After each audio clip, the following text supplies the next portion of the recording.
Thank you very much. So I know everybody's getting kind of to that time of day and they are flagging a little bit, so I thought I would blow your mind with some really riveting and fascinating statistics. No, but seriously, this is something that I am really passionate about. It's something that we first did in 2014 and has been followed up in 2016, and I believe this benchmarking survey really does offer some valuable insights into where our sector is going.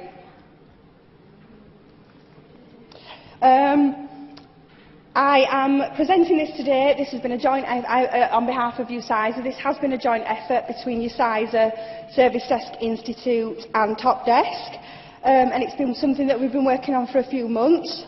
There are approximately 140 higher education institutes in the UK, and Service Desk, and this is a mind-blowing statistic, are currently providing support for more than 2.5 million students and 380,000 staff.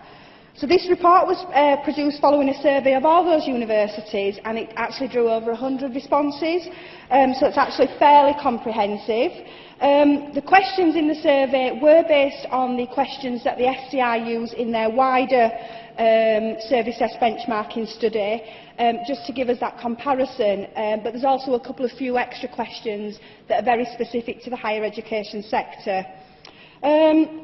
This research has shown that higher education is particularly good at dealing with the consumerisation of IT, and that universities are finally starting to see that the service desk is a key component in the delivery of student experience.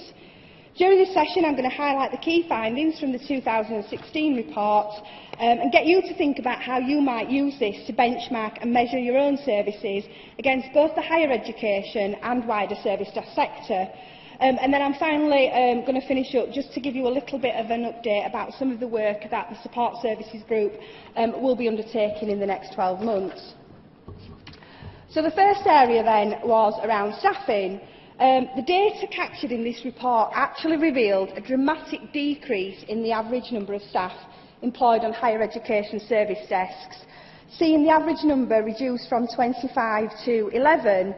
And now initially I think this looked really quite an alarming statistic, but actually on further investigation and looking at the data, we actually believe that this is, reflects a move away from a decentralised service desks, where we've had a model where traditionally we've had non-dedicated service staff that have been rotated onto the service desks, and actually we're seeing a move towards a more centralised support model that does have those dedicated service desk roles. And this is evidenced actually through the increase from an average of 7 to 9 customer-facing support roles. And actually this is really encouraging, as it does show investment in frontline support. The majority of our higher education service desks do expect the headcount within the next 12 months to stay the same. But actually in the wider industry, 45% are now expecting headcount to increase, which I think is quite an interesting comparison. It does show that universities are facing leaner times, and the buoyant IT job market is going to cause a challenge for recruitment in higher education in the near future. And this is something we're already seeing in specialist roles, particularly around supplier and contract management and IT security, where salaries in this sector are no longer competitive within the wider sector. The next area then was around staff, but on staff retention, as something that is really important if we're going to deliver on excellent student experience. We are going to need to be able to attract, develop and retain high-quality service desk professionals. Now, in terms of retention, higher education continues to lead the wider industry, with the average length of service between 3 and 5 years, and this one is quite mind-blowing, I think. 12% of university higher education service desk staff have had over 10 years service.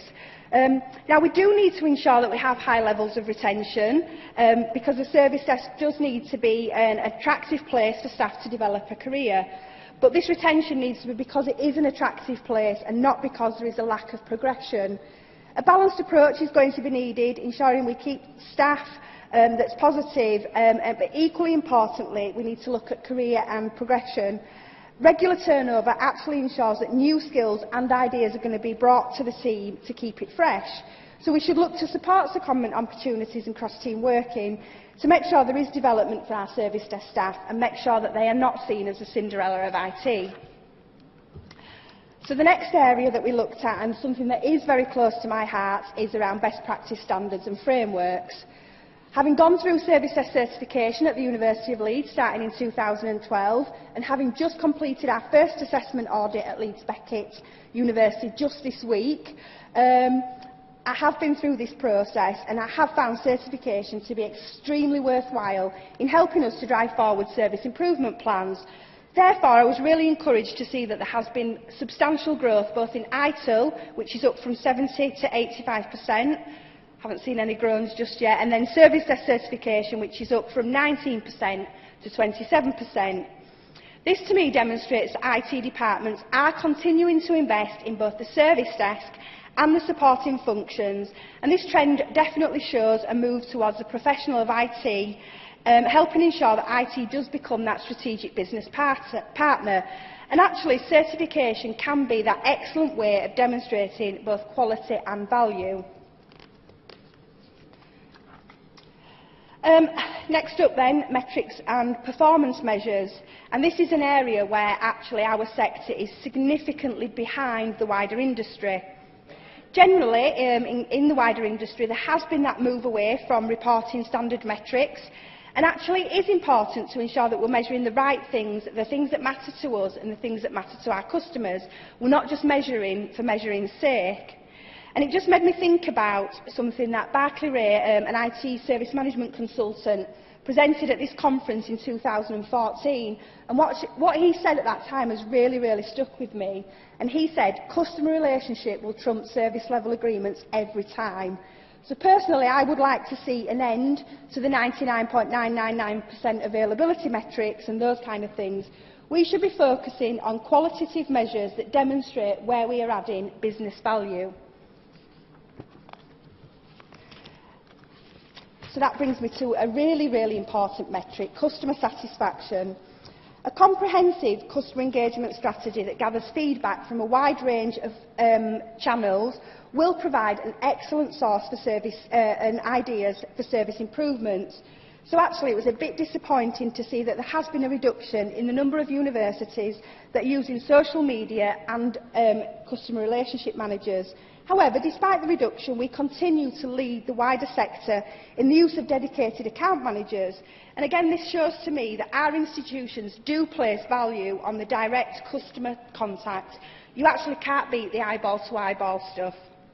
Disappointing to see that 12% of our university service desks are not measuring customer satisfaction, up on 8% in 2014. And on reflection, I have seen actually in some organisations concerns raised over survey fatigue, and actually some institutions are instead just focusing on feedback that is gathered through national student surveys and student barometer. Gauging how satisfied students are with the service and the support they receive is a core measure of a service desk performance. And so it's really important that we actually look at this area. Email and web-based surveys will continue to be the most popular form of measuring customer satisfaction, growing slightly to 74%, because that is quite an easy way of doing it. So the next area we looked at then was contact methods. Little change since 2014. Telephone, email and face-to-face continue to dominate. However, the number of universities using web contact forms has increased significantly, with 55% of universities now offering this channel. And actually, web contact forms can be a good compromise between the non-structured email and the expensive self-service portals, and could provide a cheap solution to improve incident logging and data capture. Live chat is continuing to grow, up from 14% in 2014 to 19% in 2016. However, we're still failing to keep up with the adoption of live chat within the wider industry, and only 1% of our contacts are actually received via this channel. So I know we asked earlier, but just for my own kind of knowledge, can we just have a show of hands for any universities that are using live chat? So it is still quite a low number, I thought so. I mean, it is important that higher education universities continue to provide a range of contact methods, because actually what we saw from the student panel this morning is that we do have a very diverse user base, and we do need to offer that kind of flexibility. So next area then, tools and technologies. Research reveals there has been significant investment in the adoption of different tools and technologies to support our service desk, which is really encouraging. Password reset tools in particular have seen an increase from 76% in 2014 to 83% in 2016. The implementation of knowledge bases has also seen an increase, demonstrating that as a sector, our IT service management processes are continuing to grow in maturity. Self-help, self-service and knowledge base can go some way towards helping us deliver that 24/7 service against the increasing demands for IT services. I think when you're looking at self-service, though, it's just important to get it right. And we did hint at it yesterday, but supermarket, self-service, unexpected item in bagging area, perhaps my most hated phrase at the moment. But we do need to be making sure that we can support the ever-connected student, so it is really worth investing in this area. And next up, service catalogue, and perhaps this was the biggest surprise to me in terms of the results of this survey. This has been our most significant area for growth in our sector. We've seen the introduction of service catalogues and the implementation of service catalogues rise from just 12% in 2014 to 42% in 2016. Again, this is a further demonstration to me of the professionalisation of our IT services and how we are aiming to meet the challenges associated with the consumerisation of IT. A service catalogue can support the service desk by helping managing the increasing demands placed on IT and setting expectations around service levels. By implementing a service catalogue, our organisations are able to define the key IT components of a business service that focuses on business outcomes rather than technology, and that actually could help us when we're looking at our performance metrics. And again, this in turn is going to enable us to demonstrate how we are adding value and be seen as that strategic partner rather than that cost centre. Next up then, service levels. Moving on from service catalogue, the report looks at service level agreements and operational level agreements. Since 2014, the number of universities that do not have SLAs has increased from 62% to 70%. Now, SLAs are a way of providing a defined level of service that customers can expect, and they represent the contract between the customer and the consumer of the service. The fluid nature of our student base, though, and the need to continually innovate and the demanding user base makes it difficult to formalise the SLA process, and maybe why there has been a drop in SLA usage, as they may be seen to be actually lacking value. Interestingly, the amount of organisations that have operating level agreements has increased from 15% to 19%. As OLAs underpin the SLA by ensuring support teams meet the obligations agreed with the customers, it would be reasonable to infer that actually organisations that do not have SLAs have made an increased effort to building the service levels further down the supply chain. It could also be that an increase in operational level agreements is a trend specific to higher education. Student-facing services are delivered by a wide range of departments, with IT often just providing the hosting or infrastructure. As a result, departments and the service desk are keen to set up OLAs to ensure that consistent service. So for interest, can we just have a show of hands for those of you that have OLAs in place? I think you could say yes. SLAs? Proper SLAs that are agreed with the customer? So, not so many, but okay. The next area then, BYOD. Now, BYOD has continued to be a hot topic for the wider industry, but it's not really as high up on our list of challenges and priorities within higher education. I attended a Service Desk Institute conference a couple of years ago where there was much fuss made over Google Glass and how was our sector possibly going to be able to support this new kind of wearable tech. And somebody from a university just stated really simply, we'd treat Google Glass as we treated any device and we'd just get on and crack on with it really. This caused many gasps and looks of horrors from our corporate counterparts, but actually that is what this sector has done with Bring Your Own Device. This report can reveal that there's been a reduction with fewer organisations offering support for full BYOD. 73% in this sector offer support when accessing an organisation's systems or services, and that's dropped down from 88% in 2014. However, the number of desks offering full support has increased from 4% to 9%, and in the context of the wider industry, we are still leading the way when it comes to BYOD. Next up then, social media, another one that has been a bit of a hot topic for the wider industry, but higher education again continuing to lead the way. And we also appear to have selected our channel of choice. Twitter has grown from 57% to 63%. Meanwhile, adoption rates of other social media offerings such as Facebook and LinkedIn have dropped considerably, and I think that's not surprising if we think back to what was discussed during the student panel session today. Interestingly, there has been a slight rise in the number of organisations that do not use any social networking utilities, up from 29% to 32%. A possible explanation is that Twitter, and indeed other social media formats, can be quite a resource-intensive platform, and as organisations seek to cut costs and make efficiencies, non-essential work does tend to be cut down. For someone who has seen significant success in using Twitter, though, to build a strong brand for the service desk and increase customer engagement, I would really urge those organisations not using Twitter to revisit this as a platform because it really suits the demographic of our user base. So I'm just going to have another show of hands then. Hands up whose institutions, whose IT departments are using Twitter. So it's fairly comprehensive, so that is encouraging. Next one then was around challenges. Now, the top of the list for 2016 has been a lack of resources to help meet business expectations. And this is in contrast to 2014, where managing customer expectations was cited as the greatest challenge. Now, perhaps this is not surprising when we look at the number of universities that have introduced service catalogues, because actually this should have gone some way in helping us tackle the issue of user expectations head-on. It's not surprising to me that an outdated ITSM tool is quite high on this list of challenges, and that again makes it not surprising that we are struggling to provide meaningful reporting of metrics. So again, I will ask for a show of hands. How many of us are currently in the process of thinking about updating our ITSM tool? Okay, or will be in the near future? Yep, quite a lot.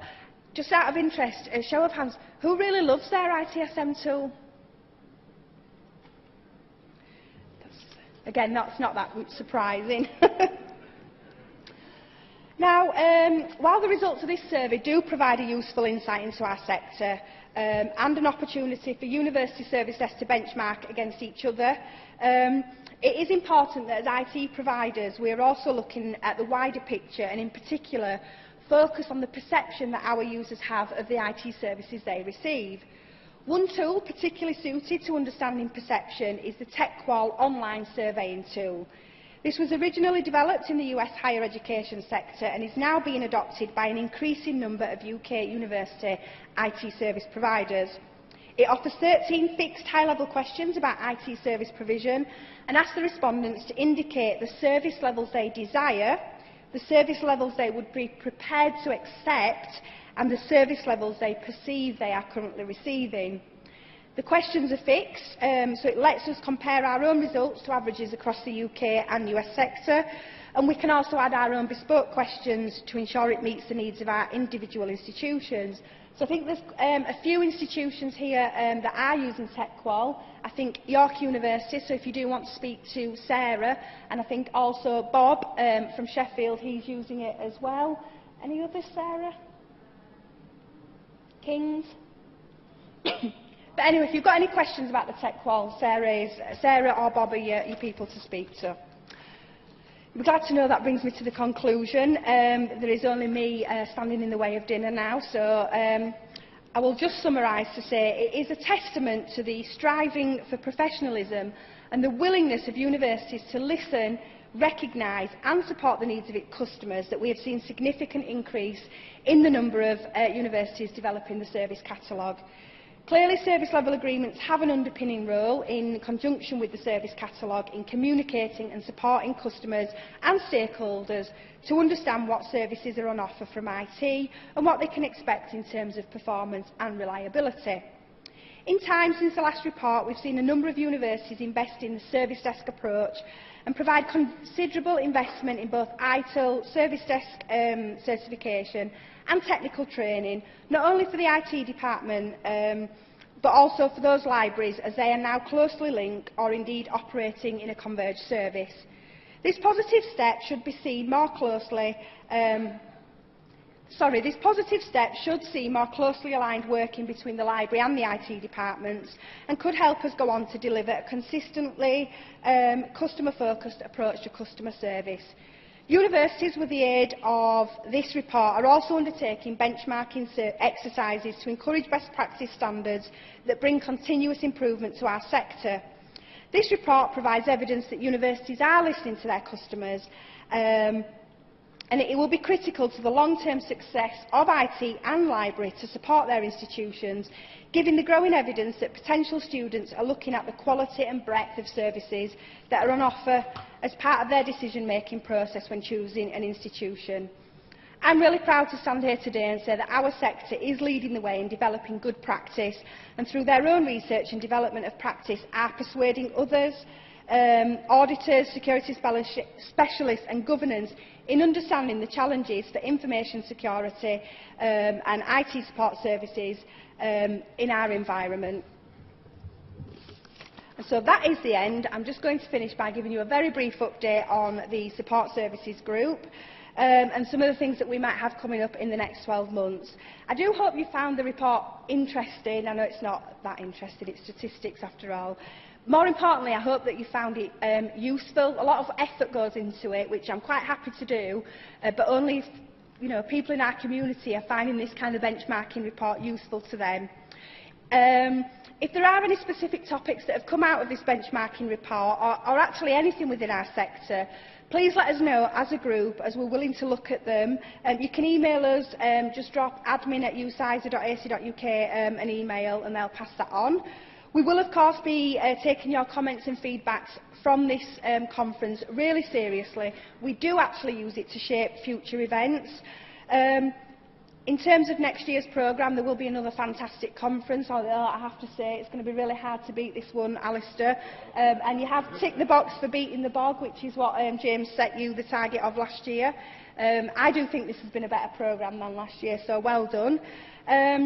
In particular, I'm very interested, and I have had feedback from other people around the topic of women in IT, so we are considering setting up an event or a series of events. And we're hoping to pull together some good practice guides. So I don't know if any of you have seen the toolkits around information security and the one on social media, but we're quite, is it social media? It is social media. But we're also looking at one maybe for service desk and one for comms. So we are your kind of representation within the UCISA community. We are very open. We do want to hear your thoughts. We do want your feedback. So do let us know. You can do it through any channel. You can speak to any of us here today. You can email us. You can drop us a note on Twitter. But thank you very much for listening. And I'm not going to ask if you've got any questions, because I'm sure you all just want to break for dinner. So thank you.